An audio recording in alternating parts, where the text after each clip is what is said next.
The following is a collaboration with the YouTube channel From Nothing. Stay tuned till the end of the video for more information.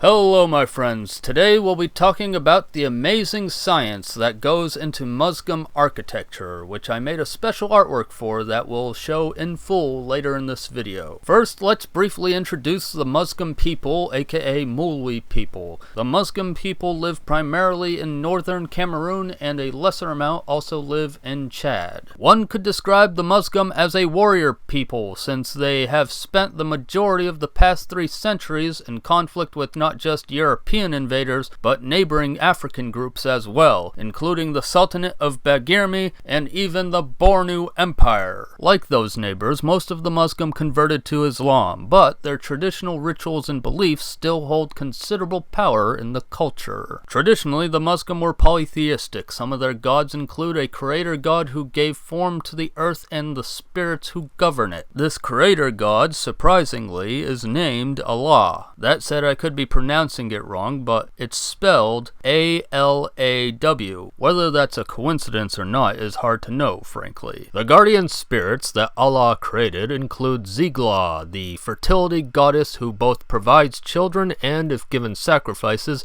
will ensure the safety of newborns. Next is Bangui, the sky god. Associated with the pole star, he can protect people from illness, but, on the other hand, has been known to blind people. However, as long as you make sacrifices to him, your eyes will be protected. Then there is Mat, the god of the wilderness. Sacrifices are made to him for safety in traveling. Mana and her husband Gagan are deities of water who get sacrifices from fishermen to ensure a good catch. Another spirit is named Yaya, the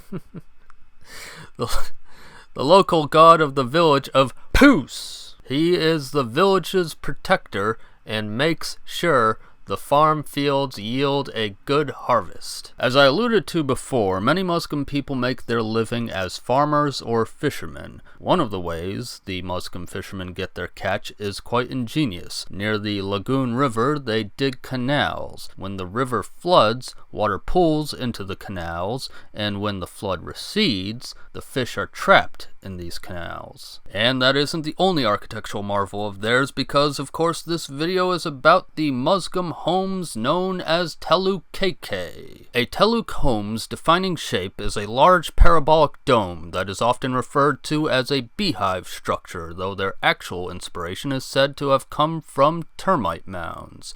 On the surface of this dome are molded patterns which typically come in a linear shape or this bifurcated form. And usually the door takes on a whimsical keyhole shape, which is inspired by the body of a cow. The Musgum have built other types of architecture in their history too, as you can see in this overhead view diagram that also features square structures among the round ones. However, the Teluk has become their cultural icon, and even an icon for Cameroon as a whole. Before we move on, I'd like to quickly note that after thinking about the cow-inspired door for a while, I was reminded of a series of artworks by Theo van Doesburg, simply titled The Cow.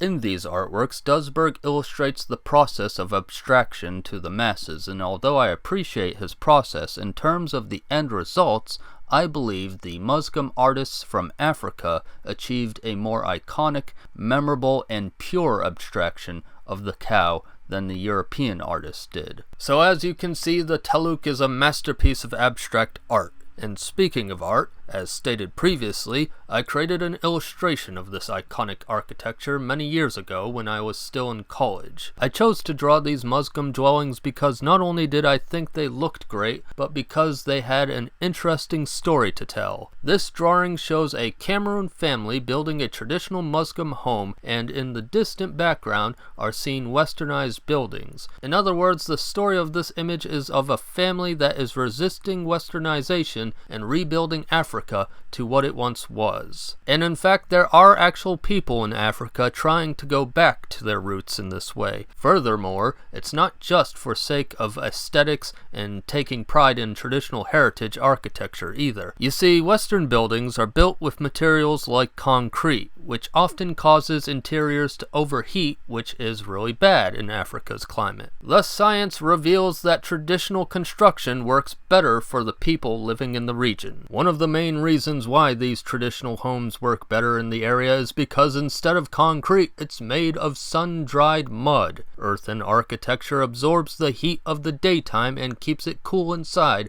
and then releases that heat at night when it's needed. And not just any mud will do. The builders possess exclusive knowledge regarding the quality of the soil, its preparation, and the ideal water consistency required for successful construction. It's also worth noting that unlike concrete, whose creation produces a large amount of carbon dioxide, the mud is locally sourced and eco-friendly. The mud, however, is not the only thing keeping the temperature in the Telu KK comfortable. The dome shape itself also contributes to keeping the interior cool. It accomplishes this in two ways. Inside the dome, its shape affects the flow of air, and on the outside, according to a scientific article by Muhammad Ayoub and Ahmed El-Sragi, domed roof forms have great impact on minimizing the intensity of received solar irradiance by maximizing the ratio between the dome's height and its radius. Thus, they reduce the required energy for cooling in hot climates and consequently provide indoor thermal comfort. And there's still another thing that adds to the air conditioning effect of the Musgum Teluk. The structure is well ventilated because of an opening at the top of the home which allows the heat to escape.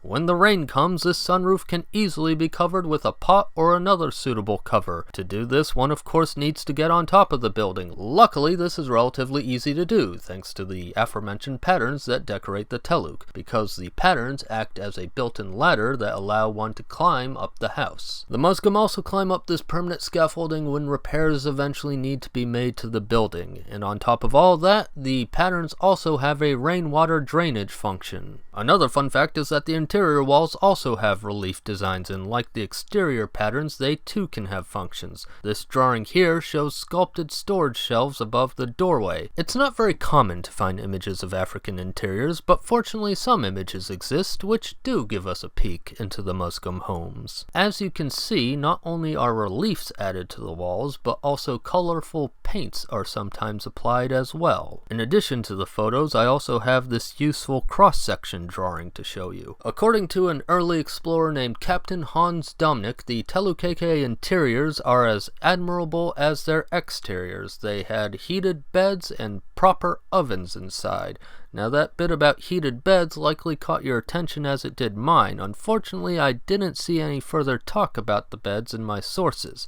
That said, it's likely that the beds were, like the buildings, also made of clay, and so they would have stored heat just like the walls. Because, according to the book A History in Art in Africa, almost all pieces of furniture were molded out of clay. Next up, let's discuss the overall structure of the Musgum compound and how it's used. In many African communities, families don't live in a single house with multiple rooms, but instead a single family home consists of a number of buildings surrounded by a wall or fence. Each architectural unit is usually a single room that belongs to an individual. Traditionally, the husband's building is centrally positioned, while the wife's Telu KK encircled him. Also, a woman may share her Teluk with unmarried children and relatives. Plus, there were sometimes bigger units used for housing livestock. The smaller, smooth structure you'll see in photos of Musgum compounds are a granary, which, as the name suggests, is a storehouse for grains. Within the compound walls, the open-air spaces between the rooms were divided